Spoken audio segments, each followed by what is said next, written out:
Magandang buhay mga boss. Gusto kong i-share sa inyo yung iba pa naming eksperyensya sa pagmamanok at ito nga yung hindi nating inaasang pagpasok or pagkadagdag ng ating mga kambing sa ating manukan.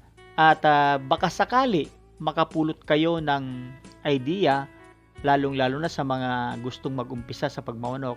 Shoutout po sa aking mga kapwa OFW saan mang panig ng mundo.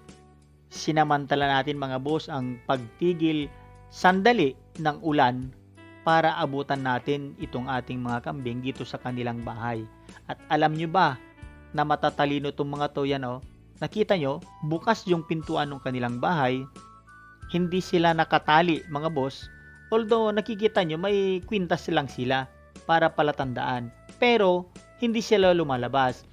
Yung mga iba na inabutan natin na nandito na sa labas maaga pa lang ay mga bata pa at minsan kalimitan mga boss ay kasama pa nila yung nanay nila pati yung bisiro. So ang ibig sabihin kailangan nilang maagang lumabas para mauna sila sa sariwang damo at doon sa mura pang damo. Napansin nyo mga boss yung mga nandun pa sa kulungan hanggang ngayon, sila yung mga kambing na kayang-kaya na nila yung sarili nila, na iwalay na sila, hindi na nila kailangan yung guide ng kanilang nanay. Ang purpose talaga namin mga boss kung bakit kami nagparating ng mga native na kambing, para masolusyonan namin yung hindi maagapang pagdami at pagtubo ng mga unwanted grass dito sa aming manukan. Wala pa kaming idea noon kung paano mag-alaga ng kambing, kaya minabuti namin na mag-umpisa sa 3 native na dumalaga. Hindi pa kami kumuha ng barako mga boss. Ang unang ginawa namin mga boss ay naghanap ng kaunting kaalaman, syempre sa YouTube, yung mga ibang mga nagbablog na may mga goat farms, at saka sa Facebook din tungkol sa mga pagkain ng kambing. At yun ang una naming pinarating, yung mga pananim na pwedeng gamiting pagkain ng kambing at pwede rin gamiting windbreaker. Kaya ipwinisto namin sila strategically sa manukan namin. Yung Jimelina mga boss ay ipwinisto namin sa boundaries.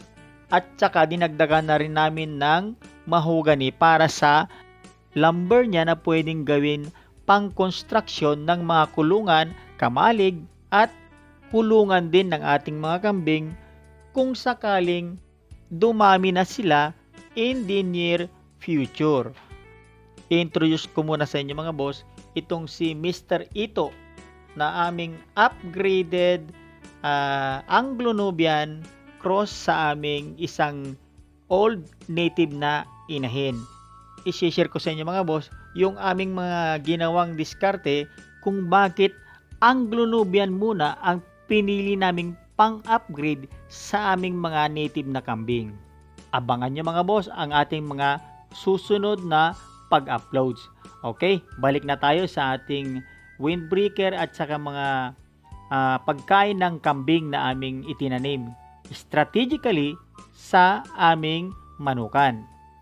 Inuulit ko mga boss, ang purpose ng paglalagay namin ng Jimelina at mahogany sa boundary ng aming manukan ay para una, maging windbreaker sila, at pangalawa ay yung pupwede nating gamiting lumber para magamit natin sa ating mga construction jobs kung sakali sa loob mismo din ng ating manukan. At ang isa pa na kagandahan sa Jimelina mga boss ay lahat ng parte ng kanyang katawan, mapadahon, bunga, yung balat ay pupwedeng pagkain ng ating mga ruminants kasama ang kambing, tupa, baka, kalabaw. Yung kabayo mga boss ay hindi ko alam kung kasali siya sa ruminant families. Doon po sa mga nakakalam, pwede nyo pong i-comment sa ating comment section para lahat po tayo ay matuto. Itong pilapil na to mga boss, ang una naming tinamnan noon ng mulberry. Kukunti pa lang yung kambing namin noon, tatatlo pa lang, kaya abundansya talaga sila ng pagkain. At ang mulberry mga boss ay maraming purpose din.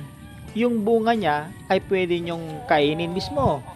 Pwede rin sa ating mga ibon, sa mga manok na alaga, at pati yung kanyang dahon. Yan po ay magandang source ng protein na nagmumula sa halaman. Pero ngayon, inadjust na namin or inilipat na namin yung aming mga tanim na mulberry sa boundaries at saka sa ibang mga strategical area ng ating manukan. And then ang sunod naming itinanim mga boss ay yung Madre de Agua. Ganon din mga boss, source din siya ng plant-based protein. Pwede rin siyang ipakain sa ating mga ruminants, pwede rin sa kambing, at pwede rin po yan sa manok mga boss.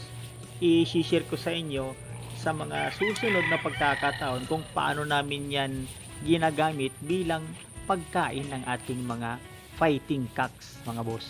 Kahit sa mga native na manok mga boss, sa pato, sa gansa, sa itik, sa kalabaw, lahat po, sa kabayo, pwede rin po yan mga boss.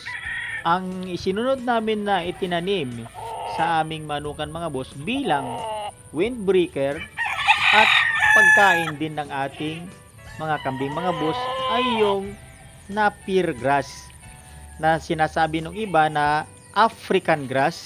Ang mairerekomenda ko na function ng Napier grass na yan mga boss ay yung parang kurtina sa palibot ng inyong farm.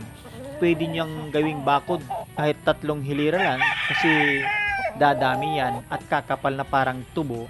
Mahaharangan niya yung direct sight ng mga unwanted friends na mainit ang mata sa mga sasabunging manok mga boss. Siyempre, diferensya kung hindi nila diretsyong nakikita yung inyong mga tinali sa loob ng inyong manukan. Effective din yan mga boss bilang katulong ng ating mga tipi sa pagsalag sa matinding sikat ng araw or init ng panahon, katulad dito sa amin sa Western Pangasinan.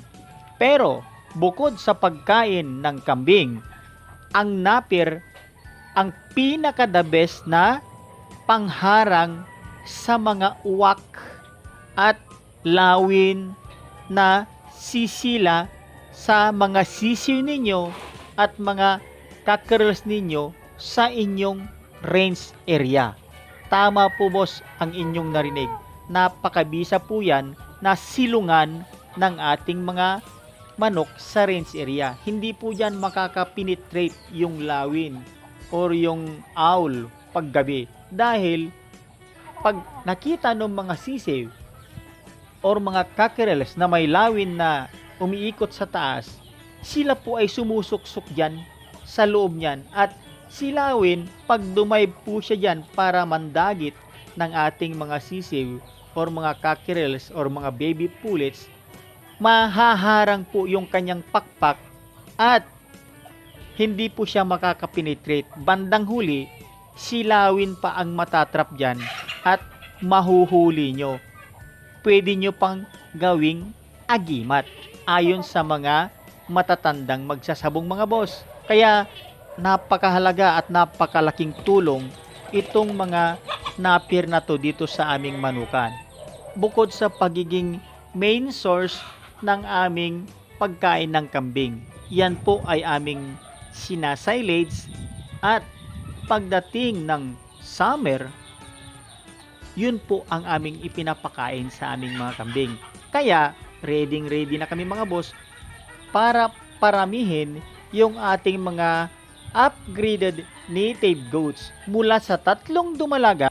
Sa pag-head count ko sa kanila kanina ay meron na tayong 23 heads.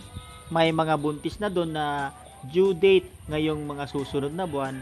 At syempre, may mga bisiro din na lalaki na kailangan kapunin. Sabi ng ating caretaker mga boss na marami pa daw namatay na mga kambing namin Dahil nga, katulad ng sinabi ko kanina, kulang pa po kami sa kaalaman sa pag-aalaga ng kambing. Pero sa ngayon, happy na kami at medyo alam na namin ang pag-aalaga ng kambing sa ating manukan. Hanggang sa muli!